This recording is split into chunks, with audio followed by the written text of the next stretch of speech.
In this week's show, we've got Aura Funky Cat, Iconic 6, Trade Survey in the UK, Nolan Transport, Battery Passport, Mazda Rotary, ID4, John Deere Right to Repair, and Jordan F1. Hello, I'm Paul Callan, and welcome to this week's MotorZen News.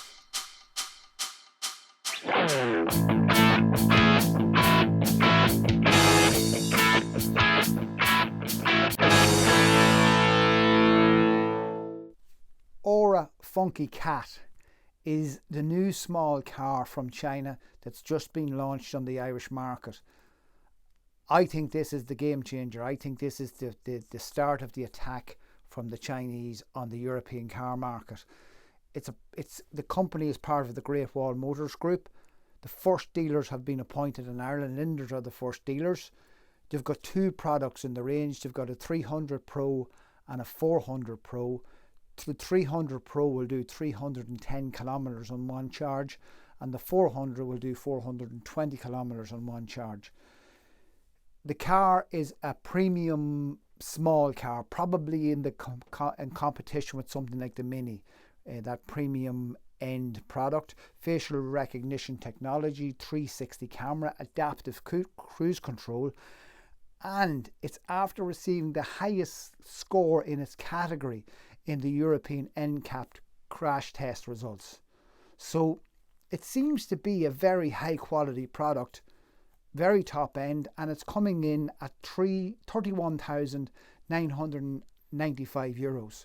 So it's going to be interesting to watch this. The cars are in here. They're in the dealership at the moment.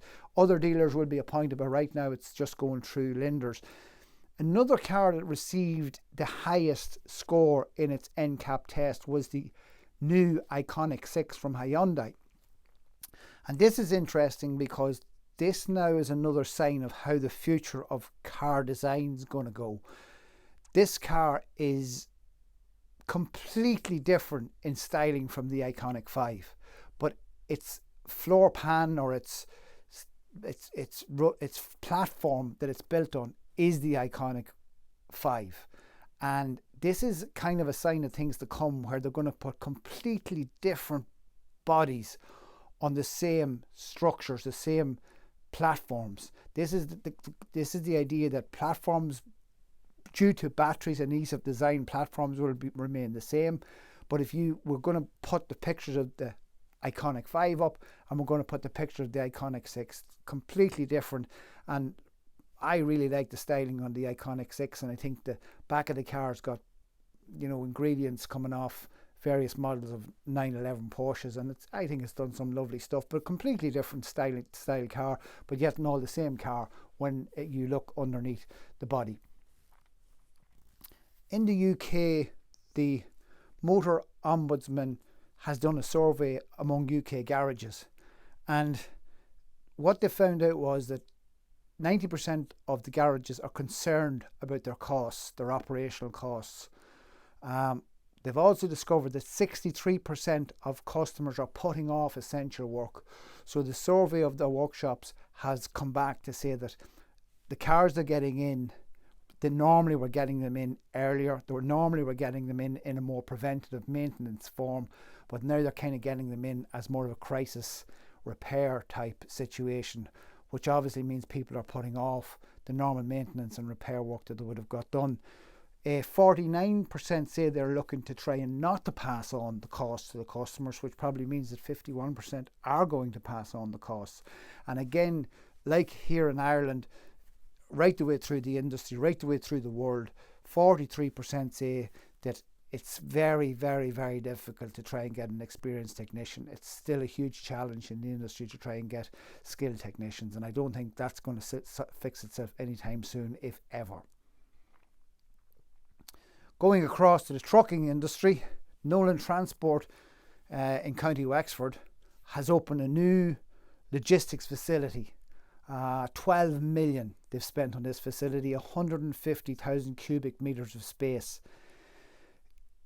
Nolans were started in 1963 by Jimmy and Joan Nolan. They've now got 2,000 trailers and 700 trucks. And what I think is interesting about this is that, for example, McBurney's up in the north have been bought out recently by DFDS.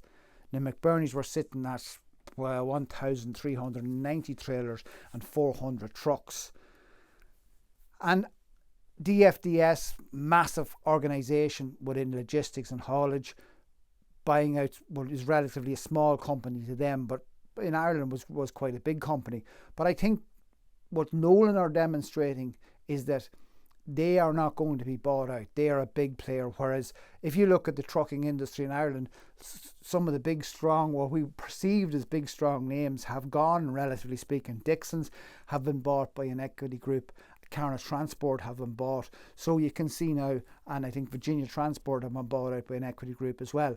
So what we perceived most of those guys as being big enough, I think in reality they're not big enough. But I think Nolan's are big enough to go it alone. And I think this investment is a signal to say that they are going it alone and they are going to be around as Nolan Transport, as part of the Nolan family for many years to come. Global Battery Alliance is an organisation that presented a paper at the Economic Forum in Davos this week, and that was about, they describe the raw materials of batteries as a new oil. They're saying that it's been seen and will be seen as the new oil. What they are setting out to create is a battery passport, and what they're suggesting will be done, and Europe says this must be mandatory by 2026 in the EU. Each battery will have a QR code, and on that QR code it will give you the complete breed and creed of this battery. It will tell you what materials are used in it, where the materials were mined and refined, and it will also tell you about the sustainability and how recyclable this battery is. And this information must be committed by the manufacturer onto the battery at the time of manufacture. So at any point, that information can be retrieved from the battery. This is again feeding into this idea that the new informed consumer is going to be very conscious about the environmental footprint or the environmental impact of the vehicle they're buying, and that this will be what ultimately drives buying decisions into the future. So Europe is kind of saying, right, we want this data mandatory by 2026. I don't think anybody today would be overly concerned about it, but I think the buyers of the future will want this, and the wheels are in motion now to create all this data as to how sustainable this vehicle is. Mazda Rotary is back, but not as you might think. When you think about the Mazda Rotary, we think about the RX-7, we think about the RX-8, we think about performance. And it's 11 years ago since they stopped producing the Rotary, but what they've done is they've produced a Rotary for the MX-30, but it's simply going to be a supplementary electric motor. It's going to generate electricity if the battery goes flat. So don't get too excited about the return of the Rotary. At the moment, the MX-30 plug-in hybrid can do 85 kilometers on a charge, and they're putting a rotary engine in as a backup. So if you go beyond your 85 kilometers, the rotary engine will generate electricity to get you home or to get you to your next destination. So yeah, I can't get a lot of detail on this, because to my mind the Rotary was very, very polluting engine, because they seem to use as much oil as they did petrol. But yeah, I don't know how they've managed to get the technology in the Rotary, or why they decided to use a Rotary, but we'll try and get more information about this engine, because I'd like to learn more about the Rotary being reintroduced and what they've done to it in order to do that. In the USA, ID4 Volkswagens are being sent out of the factory with no heat pumps due to the semiconductor shortage. So we were of the opinion that the semiconductor situation was solved, but no, Volkswagen are saying that there's going to be no heat pumps sent out in the cars. They are offering a resistive type heater, so obviously they're putting in an electric heater instead of the heat pump system that would normally heat the car.